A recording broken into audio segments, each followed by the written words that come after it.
بسم اللہ الرحمن الرحیم۔ السلام علیکم دوستوں، آج کی ہماری یہ ویڈیو ایک ایسے ٹاپک کے بارے میں ہے جس کا کوئی جانی یا مالی دشمن ہو اور ہر وقت اس سے جان و مال کی بربادی کا خوف لگا رہتا ہو، تو اس سے چھٹکارا پانے کے لیے میں آپ کو ایک ایسا وظیفہ بتانے لگا ہوں جو قرآن پاک کی ایک چھوٹی سی سورت کا ہے اور اس کا نام سورہ لہب ہے۔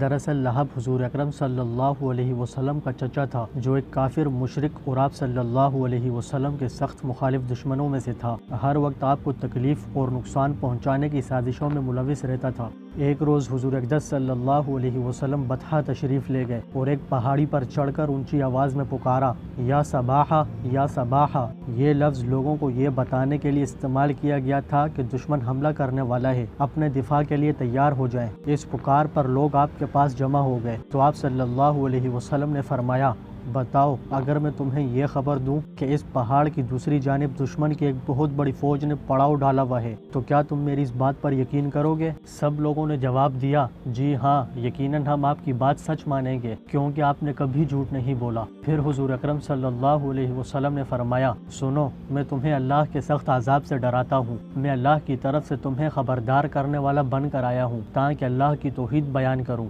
یہ سن کر ابو لہب نے کہا، نعوذ باللہ، تیری ہلاکت! کیا تو نے ہمیں اس لیے جمع کیا؟ تو اس پر فوراً اللہ تعالیٰ نے سورہ لہب کی 5 آیات نازل فرمائی، جن کا ترجمہ بھی آپ اپنی اسکرین پر دیکھ سکتے ہیں۔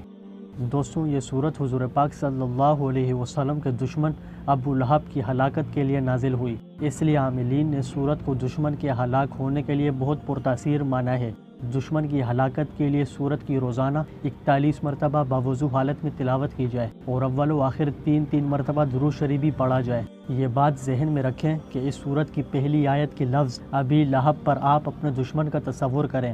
میں اپنی بات ایک مرتبہ پھر دہرا دیتا ہوں کہ آپ نے سورت کی تلاوت کرتے وقت جب اس کی پہلی آیت کے لفظ تبت یدا، اس کے بعد والا جو لفظ ہے ابی لہب، اس پر پہنچیں تو اپنے دشمن کا تصور ضرور کریں۔ یقین مانیں دوستوں، یہ عمل بہت اثر رکھتا ہے۔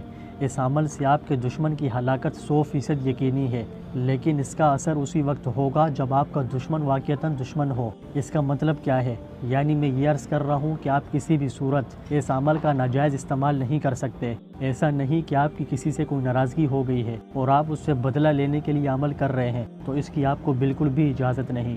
یاد رکھیں کہ قرآن پاک اللہ کا کلام ہے جو کہ انسانیت کی رہنمائی کے لیے اتارا گیا ہے۔ اس کا ایک ایک لفظ نور سے مزین ہے۔ اس کی آیات کو، اس کے الفاظ کو دوسروں کے نقصان کا ذریعہ نہیں بنانا چاہیے، کیونکہ ایسا کرنے والا گناہگار ہونے کے ساتھ ساتھ قیامت کے دن ذلیل و خوار بھی ہوگا۔ بے شک اللہ پاک سب کچھ جانتا ہے اور ہماری نیتوں سے بھی خوب واقف ہے۔ اس ویڈیو کے حوالے سے اگر آپ کو کوئی بھی سوال ہو، یعنی اگر آپ کو کوئی بات ٹھیک سے سمجھ میں نہیں آئی ہو، تو آپ کمنٹ پر پوچھ سکتے ہیں، میں آپ کو ضرور آنسر کروں گا۔ تو بس آج کی اس ویڈیو کو یہی مکمل کرتے ہیں۔ مجھے امید ہے کہ آپ نے ابھی تک اس ویڈیو کو لائک بھی کر دیا ہوگا اور ساتھ ہی ساتھ آپ نے ہمارے اس چینل کو سبسکرائب بھی کر دیا ہوگا۔ اگر نہیں کیا تو آپ سے پرزور گزارش کی جاتی ہے کہ براہ کرم کر لیجئے۔ اور ہاں دوستوں، اس ویڈیو کو شیئر کرنا مت بھولیے گا۔ میں ملوں گا آپ سے اگلی ویڈیو میں۔ اللہ حافظ۔